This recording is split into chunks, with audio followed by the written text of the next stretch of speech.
शादी वाले दिन मुझे अपनी साली बहुत पसंद आ गई थी। शादी की रात मैंने अपनी पत्नी को एक तहखाने में बंद कर दिया और ये शोर मचा दिया कि वो किसी लड़के के साथ भाग गई है।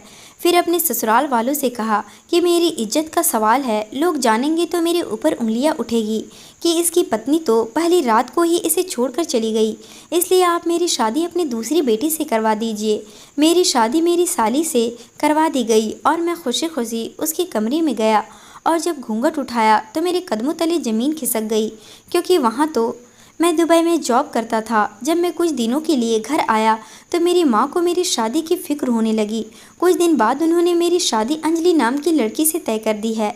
उन्होंने मुझे बताया कि अंजलि इकलौती नहीं, वो लोग दो बहनें हैं, अंजलि है और एक उसकी छोटी बहन मीना है, जो बहुत खूबसूरत थी। मेरी माँ अपनी बहू की बहुत तारीफ कर रही थी और सच्चाई क्या थी या तो उसे देखने के बाद ही पता लगने वाली थी।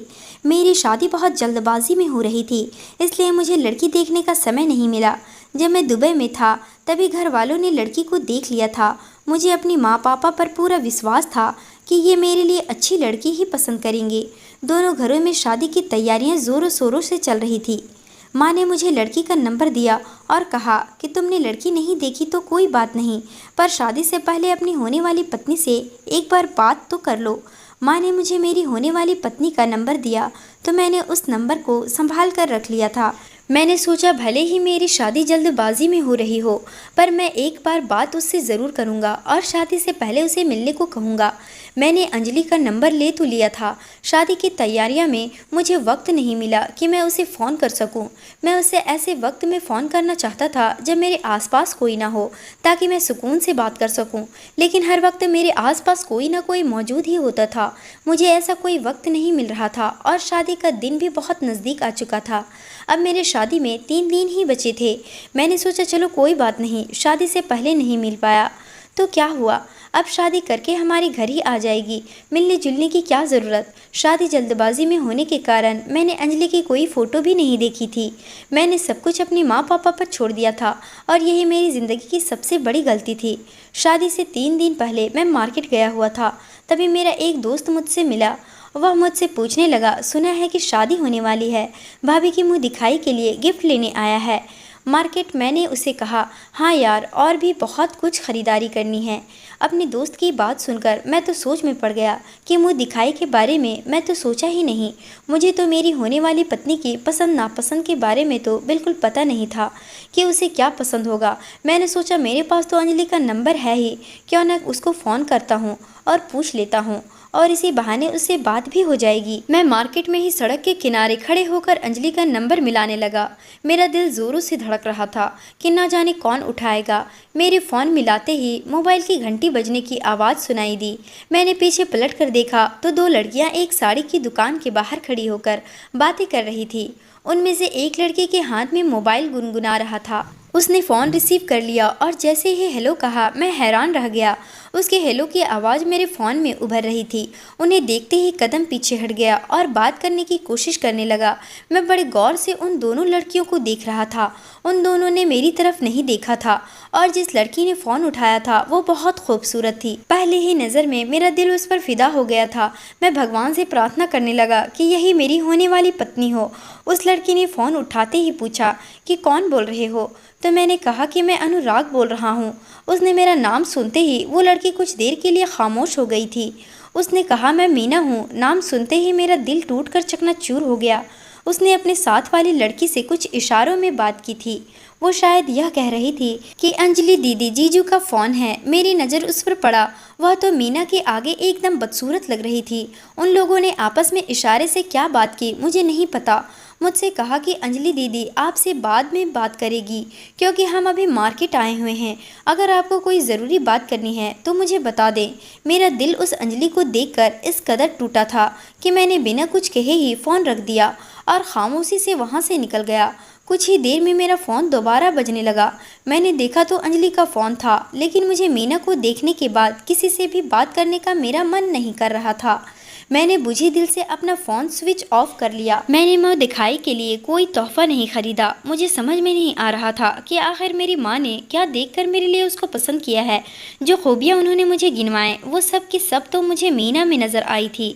घर आकर मैं खामोशी से बैठ गया।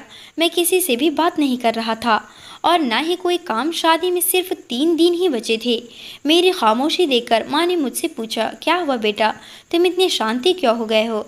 मैं अपनी माँ की गोद में सर रखकर मैं एकदम मायूस हो गया। माँ ने कहा, बेटा तू उदास क्यों है, कुछ बताओगे?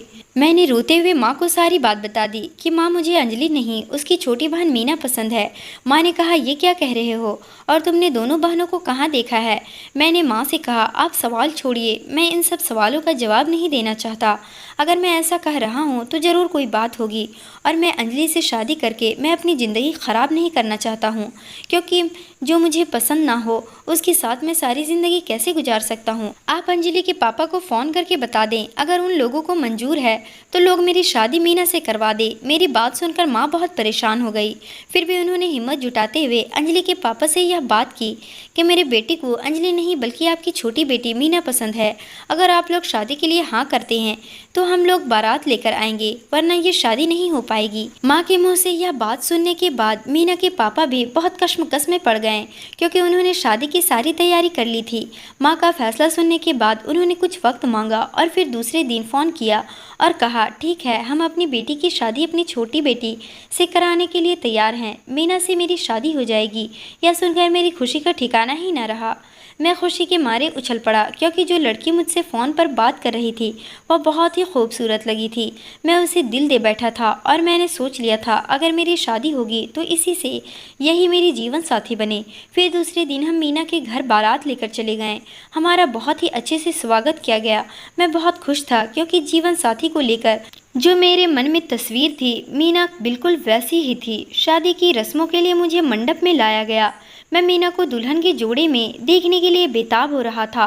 कुछ देर इंतज़ार करने के बाद दुल्हन को लाया गया, और जब मेरी नज़र दुल्हन यानी कि चेहरे पर पड़ी तो उसे देखकर मेरी तो जान ही निकल गई। एक बार फिर मेरा दिल टूटकर चकनाचूर हो गया, क्योंकि ये तो वो लड़की थी ही नहीं जिसे मैंने मार्केट में देखा था, बल्कि वह तो उसके बगल में खड़ी थी। अभी मैं यही सब सोच रहा था कि तभी मेरे सामने दुल्हन आकर खड़ी हो गई। मैं चाहकर भी कुछ न कह सका, और मैंने देखा जिस लड़की को मैंने पसंद किया था वो तो बगल में खड़ी थी, यानी ये अंजलि थी जिसको मेरे लिए पसंद किया गया था। मैंने माँ की पसंद पर सवाल उठाया था। माँ ने मेरे लिए उसे ही पसंद किया था। मेरा दिल कर रहा था कि मैं चीख चीख कर चिल्लाऊं और अभी के अभी इस शादी से मना कर दूं, पर मैं चाहकर भी कुछ नहीं कर पाया और मेरे गले में माला डाल दिया गया। मैं इन सब सोच में इतना खोया हुआ था कि एक औरत ने कहा कि क्या हुआ, दुल्हन को देखते रह जाओगे कि जयमाला भी डालोगे? लोगों के कई बार कहने पर मैंने मजबूरी में इसके गले में जयमाला डाल दिया। जयमाला के बाद शादी का कार्यक्रम शुरू हुआ और मेरी शादी मीना से हो गई। अगली सुबह मेरी दुल्हन बनकर आई तो मैं बहुत दुखी था और बस यही सोच रहा था कि मैंने जल्दबाजी में आकर बहुत गलत फैसला ले लिया। मैंने एक बार भी यह पता लगाने की कोशिश नहीं की कि अंजलि कौन है और मीना कौन है। इसी सोच विचार में था कि मेरे दिमाग में एक आइडिया आया। कुछ देर बाद मुझे मीना के कमरे में भेजा गया और कुछ ही देर में मेरी बहन हम दोनों के लिए दूध लेकर आई। उस वक्त मीना वॉशरूम में थी। मैंने अपनी बहन के हाथ से दूध का ग्लास ले लिया और दूध में बेहोशी की दवा मिला दिया।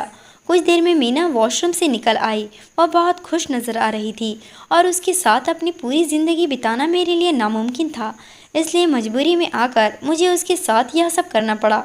दूध पीने के कुछ ही देर बाद मीना बेहोश हो गई। मेरे कमरे में एक दरवाज़ा था जो तहखाने की तरफ जाता था। मैंने अपने घर की एक नौकरानी को ढेर सारे पैसे दिए थे और उसकी मदद से मीना को बेहोशी की हालत में नौकरानी ने तहखाने में छोड़ आया। और पहले ही मैंने नौकरानी को सब कुछ समझा दिया था कि तहखाने में छोड़ने के बाद तुम सबसे छुप कर कुछ खाने पीने की चीज़ें दे दिया करना, क्योंकि मैं किसी को मारना नहीं चाहता था और यह करना मेरी मजबूरी थी। मैंने अपने गिलास वाला दूध नहीं दिया था, एक और गिलास में दूध था जिसे मैंने दिया था ताकि लोगों को लगे कि मैंने दूध पी लिया है। मैं सीधे शोर मचाने लगा। तभी मेरी माँ और बहन मेरे कमरे में आई और पूछने लगी क्या हुआ है। मैंने उन्हें बताया कि मैं जब कमरे में आया तो मीना कमरे में नहीं थी। मुझे लगा वो वॉशरूम में होगी, लेकिन काफ़ी देर हो गया है। मैं वॉशरूम में देखा तो दरवाज़ा अंदर से बंद नहीं था और देखा वहाँ तो मीना नहीं है। मुझे लगा हो सकता है बाहर गई हो। थोड़ी देर इंतज़ार करते करते मैं अपना ग्लास का दूध पी लिया, पर काफ़ी इंतज़ार के बाद वो नहीं आई। फिर मैंने आप लोगों को बुलाया। माँ, मुझे तो लगता है मीना मुझसे शादी ही नहीं करना चाहती थी, पर अपने घर वालों के दबाव में आकर उसने मुझसे शादी कर ली। मजबूरी में आकर उसने मुझसे शादी तो कर ली, पर शायद वह अपनी नई ज़िंदगी की शुरुआत अपने आशिक के साथ करना चाहती होगी, इसलिए वह भाग गई। मीना को सब कोई हर जगह ढूंढने लगे थे, पर वह नहीं मिली थी। मेरी माँ ने ना चाहते हुए भी मीना के घर वालों को यह बात बताई। यह बात मानने को तैयार नहीं थे कि उनकी बेटी ऐसा कुछ कर सकती है, पर अब तो जो होना था हो गया था। माँ ने मीना के पापा को समझाया कि जरूरी नहीं कि आप अपनी बेटियों के मन की हर बात समझ सके। ना चाहते हुए भी मीना के पापा को हमारी बात पर यकीन करना पड़ा।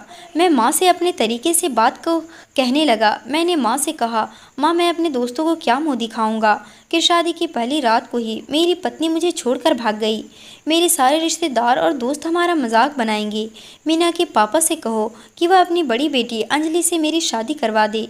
आखिर पहले भी तो मेरी शादी होने वाली थी, ताकि लोगों को कुछ पता न चले और हमारी बनी बनाई इज्जत मिट्टी में ना मिले। माँ को मेरी बातें सही लगी, क्योंकि यह हमारे घर की इज्जत का सवाल था। इसलिए उन्होंने बहुत सोच समझकर ये बात मीना के पापा से कही। वो लोग भी इसी को लेकर तैयार हो गए, क्योंकि पहले ही तो मेरी शादी होने वाली थी। सबने सोचा और मेरी और अंजलि की शादी करा दी गई। शादी करने के बाद मैं बहुत खुश हो रहा था, क्योंकि जैसा मैंने सोचा था सब कुछ वैसा ही होते जा रहा था। मैं सारी ज़िंदगी अंजलि के साथ समझौते वाली ज़िंदगी में ही गुजारना चाहता था। मैंने सोचा था कि अंजलि से शादी करने के बाद मैं मीना को तहखाने से बाहर निकाल दूंगा। जब वो सारी सच्चाई सबको बताएगी तो मैं कहूँगा कि वह जिस आशिक के साथ भागी थी उसने उसको छोड़ दिया, और ख़ुद को बेगुनाह साबित करने के लिए वो मुझ पर इल्ज़ाम लगा रही है। अंजलि से शादी करने के बाद मैं बहुत खुश था। खुशी से मैं झूम रहा था। अंजलि को सजे हुए कमरे में बिठा दिया गया। मैं बहुत बेताब था उससे बात करने के लिए। मैं भी कमरे में गया और दुल्हन के करीब गया। जैसे ही मैंने दुल्हन का घूंघट उठाया तो मेरे कदमों तले ज़मीन खिसक गई। अपनी दुल्हन को देखकर एक बार फिर मेरी तो जान ही निकल गई, क्योंकि ये अंजलि नहीं है, ये तो मीना थी जिसे तहखाने में छोड़ा था। यह कैसे हो सकता था? मैं पागल हो रहा था। तभी मेरे पीछे से किसी की कदमों की आहट सुनाई दिया। मैंने पीछे मुड़कर देखा तो वहाँ अंजलि थी, और वह मेरे पास आई और कहने लगी, वाह, क्या मस्त प्लान बनाया तुमने तो हम दोनों बहनों की ज़िंदगी मजाक बनाकर रख दी। जब तुमने फ़ोन पर कहा कि मेरी बहन किसी आशिक के साथ भाग गई है तो मुझे यकीन नहीं हुआ था। मैंने उस वक्त तो कुछ नहीं बोला, क्योंकि मुझे पता था कि मेरी बातों पर कोई विश्वास नहीं करेगा। इसलिए मैंने तुमसे शादी की और कमरे में आते ही इस कमरे की चारों तरफ देखने लगी। कमरे में देखा कि बाहर जाने का ऐसा कोई दूसरा रास्ता नहीं है। आखिर मेरी बहन बाहर निकली कैसे? फिर मुझे यहाँ एक दरवाज़ा दिखा। फिर मैं उसके अंदर गई। तभी मुझे किसी के करहाने की आवाज़ सुनाई दी। जब मैंने देखा तो यहाँ मीना थी। मैं यहाँ इस हालात में मीना को देखकर हैरान हो गई। तुमने हम दोनों बहनों के साथ ऐसा क्यों किया? अंजलि की बात सुनकर मैं शर्मिंदा खड़ा था। फिर मैंने सारी सच्चाई बता दी, अंजलि को बता दिया। अंजलि कहने लगी, अनुराग, तुम ना तो मेरे लायक हो और ना ही मेरी बहन मीना के लायक हो। हम दोनों तुम्हें छोड़कर जा रहे हैं। तुमने अपनी खुशी के लिए हम दोनों बहन की ज़िंदगी बर्बाद कर दी। दोनों मुझे छोड़कर चली गईं। इसे कहते हैं कि कुछ भी करने से पहले उसके बारे में पूरा पता कर ले, क्या सही है और क्या गलत है। दोस्तों, उम्मीद करती हूँ आपको हमारी कहानी पसंद आई होगी। कहानी पसंद आई है तो वीडियो को लाइक करें, चैनल पर नए हैं तो चैनल को सब्सक्राइब करें। मिलते हैं अगली कहानी में।